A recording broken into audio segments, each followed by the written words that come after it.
Olá! O Brasil vive a dura realidade dos jovens que nem estudam nem trabalham.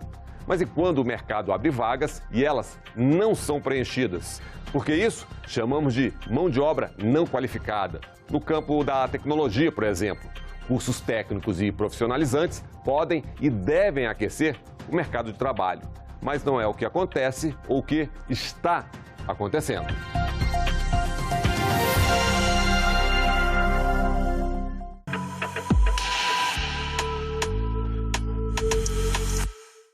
O Senado reuniu especialistas que debateram os cursos técnicos no ensino médio, o apagão de mão de obra, o preconceito que ronda o ensino profissional.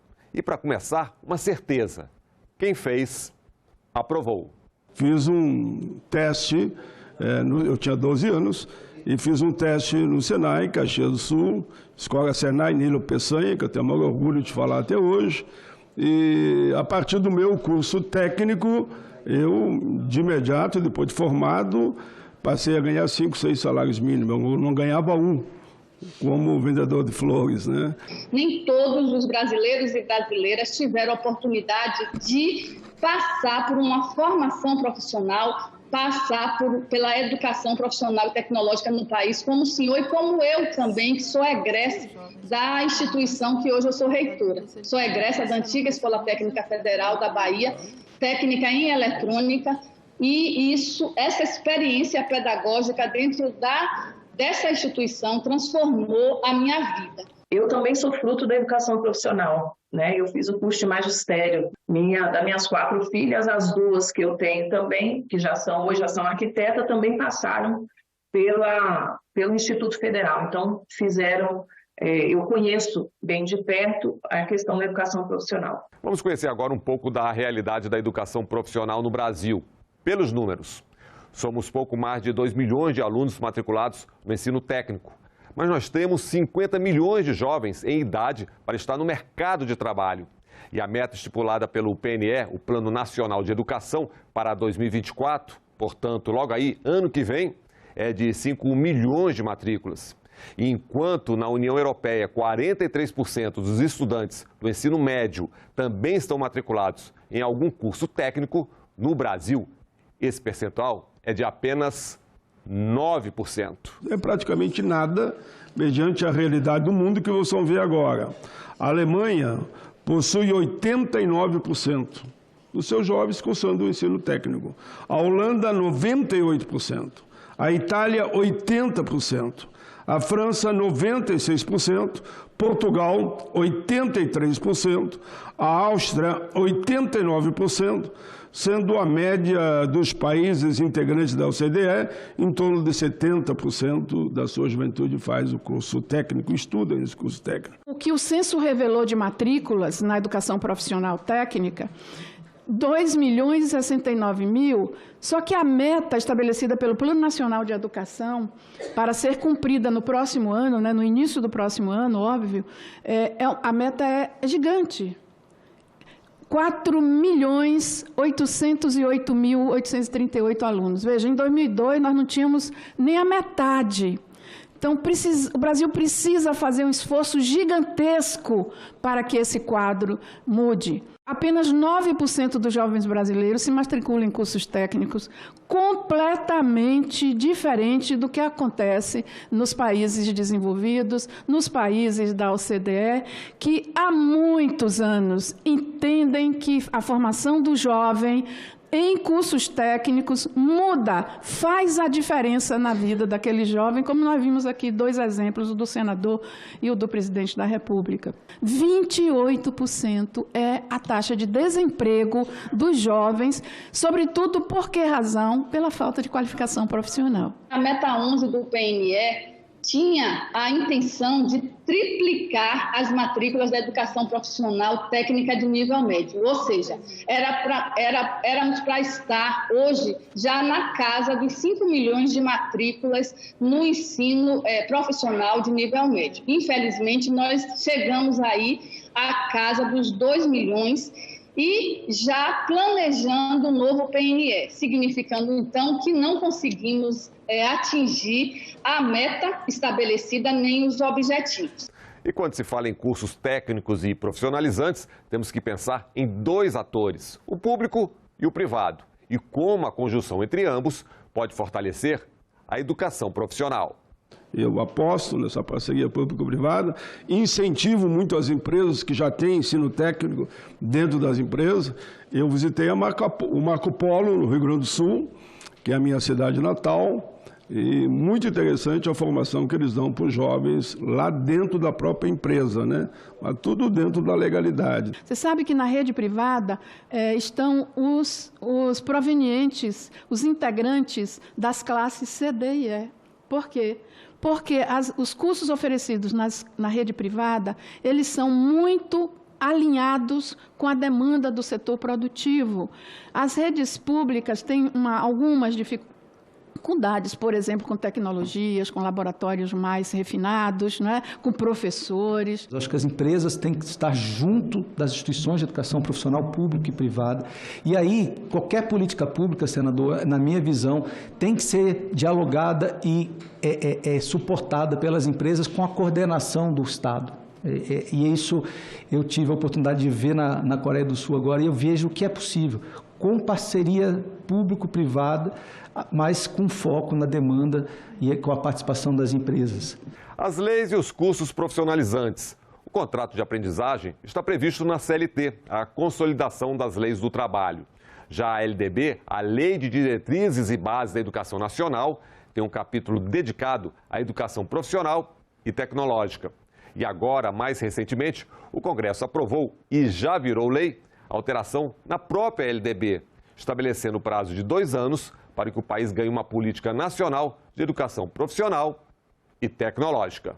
Houve também uma boa iniciativa, não é, com a abertura do Fundeb, incluindo o Fundeb para poder investir, não é, com recursos para cursos técnicos integrados ao ensino médio em escolas públicas. Não é? A lei do Fundeb prevê isso, foi uma inclusão muito boa, porque as redes públicas poderão destinar recursos para isso. Você já ouviu falar de apagão de mão de obra? São necessários 1.000 trabalhadores, mas eles não aparecem. O tal apagão está mais próximo que a gente imagina. Repare que paradoxo que nós temos, 28% de desemprego, 12 milhões e meio de jovens que não trabalham, não estudam e estão desalentados, e as empresas abrem vagas, buscam fazer a seleção e 81% delas afirmam que não conseguem preencher as vagas. E essa pesquisa que revelou, que os empresários revelaram essa dificuldade, indica também algo muito grave para o nosso Brasil, um previsível apagão de mão de obra técnica, já a partir do próximo ano. E os sinais indicam que seria a partir do final deste ano, de 2023. Tem um banco só entrou em contato com a gente que precisava de 1.000 técnicos, 1.000 TIs para contratar ontem. Você já imagina uma situação dessa. Precisamos discutir a área de transporte. Você tem uma ação social, tem carteira de motorista social, mas ela é para A e B. Quando ela não forma D e E, que são os motoristas com maior valor agregado, e onde você tem, segundo a CNT, 40.000 vagas ociosas. Se a gente tem uma política nacional de permitir ao trabalhador que o Estado brasileiro lhe dê a carteira de motorista e ele não tem renda, custa R$5.000 fazer uma carteira de motorista. Em média, estou aqui falando para profissional. Eu morava em Pontes da Serra, aqui no interior do Mato Grosso, e nós tínhamos uma empresa que veio para explorar o diamante numa cidade vizinha, mas os trabalhadores vieram de fora, porque ali naquele lugar não tinha ninguém preparado para atender a demanda que eles precisavam. Então, isso não pode acontecer. E se tem um apagão de mão de obra, tem também a valorização dos trabalhadores treinados, qualificados. Vamos às boas notícias. Emprego e salário melhor para quem tem o curso técnico. As pesquisas indicam que os egressos dos cursos técnicos há um registro de, em média, 73% de empregabilidade, sendo que na educação superior, na área de saúde, são 86%. Aumenta em cerca de 40% a remuneração do trabalhador à medida que ele avança na conquista do diploma técnico. A taxa de emprego formal pode aumentar 38% com formação técnica. Então, como não investir nisso? Se nós vamos conseguir aumentar em 38%, em média, o emprego entre esses jovens. Esse ano a gente acabei de receber o resultado, 84% de todos os alunos do Senai que concluíram cursos técnicos estão empregados em até um ano após a conclusão do curso. É um percentual muito expressivo. Voltamos aos patamares lá de 2014, 2015. Isso é muito importante a gente ver esse processo, esse crescimento, né, que vem sendo dado aí para a educação profissional. Agora vamos falar de um mal que faz parte de várias políticas públicas brasileiras. O programa existe, mas inexiste ou é falha a avaliação dessa política. Na educação profissional, não é diferente. Muitas vezes, antes desses programas serem efetivamente avaliados, eles foram descontinuados. E esse é um problema que nós precisamos analisar. Porque sem a avaliação dos impactos desses programas para a formação, qualificação da classe trabalhadora, nós não podemos ter certeza se estamos indo pelo caminho correto. Eu tive a honra de conhecer, semana passada, a Coreia do Sul. Eu, como um pesquisador, como uma pessoa que luta pela educação profissional há muitos anos, imaginei que estava indo para um país encontrar muita tecnologia, muita inovação. E estou voltando aqui com outra perspectiva. Eu encontrei muita gestão e muita confiança entre as empresas e o Estado. Encontrei muita preocupação com a avaliação. Lembrando que instituições e cursos de educação profissional técnica e tecnológica passarão por um processo nacional de avaliação de acordo com a lei que entrou em vigor agora, em agosto. Desigualdades regionais, desigualdades sociais, enfim, políticas afirmativas também para a educação profissional. É imprescindível que haja uma prioridade para as políticas afirmativas dentro da formação profissional, porque a maioria esmagadora, não é? Mais de 50% da população, em alguns estados como a Bahia, chega a 80%, é constituída pela população negra. E nós precisamos, a partir dos dados de desigualdades que nós já temos, que nós conhecemos, nós precisamos investir em políticas afirmativas que levem em consideração a raça e que também levem em consideração o gênero. E quando ela reafirma a importância das políticas afirmativas, que a gente tem que ter esse olhar, né? Que no Brasil é muito forte ainda a discriminação, ainda eu diria, porque é muito forte, né? Negro, índio, cigano, até contra as mulheres. Elas se multiplicaram nos últimos anos e são exemplos de excelência no ensino profissional, do curso técnico à pós-graduação. Estamos falando das instituições federais de educação, ciência e tecnologia. Eu chamava a atenção para o fato de que os institutos federais estão espalhados no interior do Brasil. Esses equipamentos, eles levam para os territórios brasileiros mais do que a educação profissional. São equipamentos que têm uma aderência a outras políticas públicas. Um outro elemento importante da rede federal é a verticalidade, porque nós ofertamos desde a formação inicial e continuada, que é um número expressivo de matrículas, até a pós-graduação. Então, isso faz com que um trabalhador que entre em um campus do Instituto Federal, ele entra para fazer um FIC, mas a experiência pedagógica que eles têm dentro dessas instituições fazem com que eles prossigam na sua formação escolar, fazem com que eles possam fazer um PROEJA, que é um curso de formação de jovens e adultos com elevação de escolaridade. Nós entendemos que o Estado brasileiro tem expertise para ajudar mais na qualificação no pré-técnico, nos cursos FIC. E as universidades federais e os institutos de educação federais de educação tecnológica são o instrumento mais apropriado para isso. Somando isso com o que tem na iniciativa privada, com as iniciativas do Sistema S, a gente vai conseguir ampliar muito esse raio de ação nosso. A educação profissional e a busca pela inclusão digital. E quem tem medo do ensino profissionalizante? O preconceito. Já foi aprovado pelo Conselho, pelo CODEFAT, que cada Cine tenha um laboratório de informática para inclusão digital. Porque as pessoas que, às vezes, querem até fazer os cursos, elas não têm tela e nem internet. Se você não tem tela e não tem internet, você não consegue acessar o novo mundo. A gente quer possibilitar que as pessoas que não tenham possam ter a partir das estruturas da Rede Cine. Somos 1.436 pontos no Brasil. É uma capilaridade gigante de qualificação profissional, é uma capilaridade gigante de ação social do governo com relação ao mundo do trabalho. Primeiro que a gente tem que mudar o status social, o valor e o status social da educação profissional. E, olha, esse preconceito não existe só no Brasil, não. Existe, por exemplo, na Coreia do Sul, existe, por exemplo, na Alemanha, né? Mesmo nesses países que foram citados com altos índices de educação profissional, existe sim um preconceito ainda, e eu pude presencialmente vivenciar isso, refletindo nas empresas. E nós já sabemos que o ensino médio mudou, ou pelo menos está em processo de mudança. Seja como for, a matemática e o português são agora aliados da educação profissional.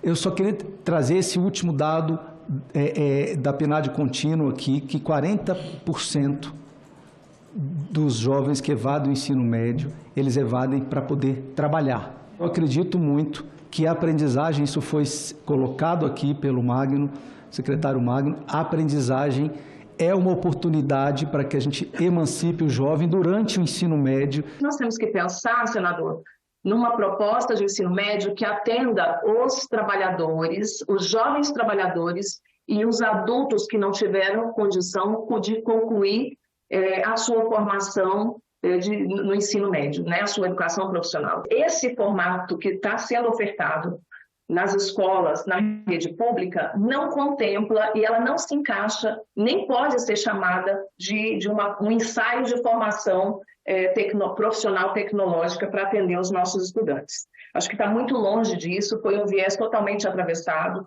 Nós precisamos revogar o que está aí, tentar formatar algo baseado nos princípios que a gente já tem, inclusive nos modelos ofertados pelo Instituto Federal. E temos uma oportunidade, temos 1 milhão, como foi colocado pelo secretário responsável pela essa política, 1 milhão de vagas que devem ser oferecidas na aprendizagem profissional, sendo que somente 50% delas estão sendo ocupadas. E o jovem saindo do ensino médio, sendo que a gente tem para trabalhar. Então, a gente tem a oportunidade, senador, de unir essa política. Eu considero que essa é a única política de Estado da educação profissional, que não vem governo trocando. A aprendizagem profissional, ela é uma política de Estado da educação profissional que a gente pode fortalecer. O mundo do trabalho está em permanente mudança. Profissões surgem, outras desaparecem. Aprendizagem, qualificação, requalificação. As exigências do mercado. Qualquer documento, qualquer pesquisa, qualquer diagnóstico que a gente avaliar, a gente sabe que existe uma transformação no mundo do trabalho, que existe novos empregos surgindo, que existe a necessidade, isso foi destacado por todos os palestrantes que antes de mim colocaram, a necessidade de educação de qualidade, tá? Isso é muito importante, tá?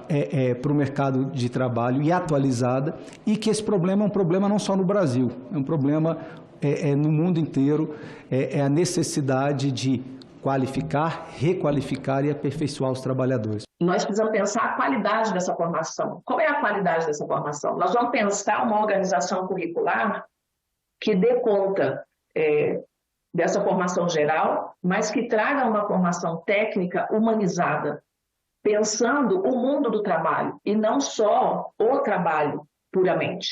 Mas quem é esse estudante que vai sair aí na sociedade? Quais são as condições de sobrevivência que ele tem, de questionamento, de compreensão do todo, desse mundo do trabalho?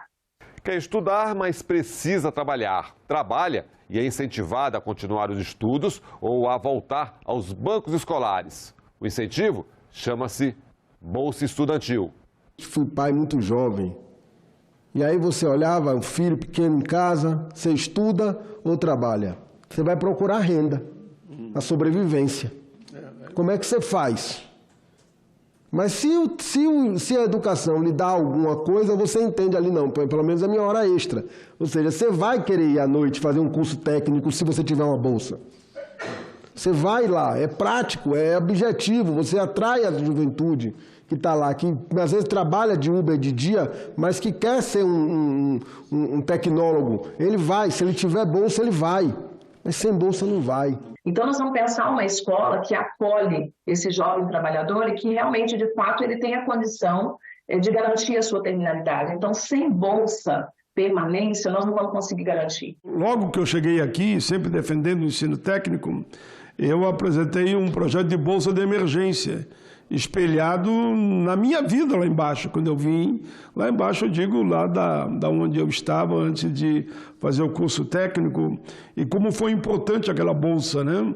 Foi aprovado já no Senado, está na Câmara. Nós pedimos o apoio do senador para que possam ser viabilizados a ampliação do FIES, né, destinado aos estudantes das classes C, D e E, com financiamento público, para que possa, inclusive, ser retornado ao público o que for financiado, alinhando também bolsas de formação, porque a rede privada pode contribuir com a rede pública para ampliarmos as ofertas da educação profissional e superarmos os problemas que foram aqui retratados, persistentes em nosso país. Os números do orçamento 2024, vem aí, a promessa, 514 milhões de reais para a qualificação profissional. O objetivo, é claro, emprego e renda. Ano que vem, já aprovado no CODEFAT, nós vamos ter para a gestão da rede Cine 300 milhões de reais. Porque nós estamos construindo um novo Cine. É a Casa do Trabalhador Brasileiro. E o orçamento para qualificação, a gente sobe de 103 milhões para 514 milhões. Que já foi aprovado no CODEFAT isso, 514 milhões com recorte de 214 milhões para a juventude. Qualificar e requalificar. Público e privado, a formação profissional, o mundo do trabalho, o jovem emancipado. Acompanhe. Hoje nós podemos dizer que pelo menos 11 ministérios ofertam cursos de qualificação profissional. Então, uma articulação entre todos esses atores privados, atores públicos, precisa ter. Nós temos pessoas com muito mais de uma habilidade. Ela não pode ser reduzida a uma única profissão, a um único formato de trabalho. Então, a gente precisa avançar com a educação profissional, unir as forças e dialogar. Se a gente não alinhar qualquer política pública de educação à demanda de educação profissional, à demanda do setor produtivo, ela tende a ter menor impacto.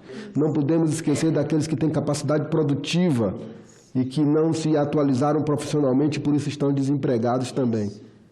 É a juventude e os outros públicos também. Eu também tenho muita preocupação com as fabriquetas de certificado, né? Vamos só certificar, mas e essa formação integral desse ser? No sentido da transformação da sua realidade, da transformação social, né? Para esse mundo do trabalho, e não só meramente para atender a demanda de mercado. Isso é um cuidado muito grande que a gente precisa ter, se é verdadeiro que nós queremos ter um projeto de país diferente do que nós temos hoje. Acho que todos aqui têm um consenso. A educação profissional emancipa o jovem, ela é importante para o futuro do país, e eu tenho certeza que se a gente se preocupar com políticas de qualificação, de requalificação e de aperfeiçoamento, com o foco, com avaliação, com qualidade, a gente vai sim fazer o nosso país se desenvolver e ajudar, no meu caso, a indústria aí, uma retomada da indústria brasileira. É isso, tudo junto e misturado, emancipação do jovem, crescimento da economia, enfim, um Brasil sem preconceitos e a favor da educação profissional. O Em Discussão fica por aqui, até o nosso próximo programa.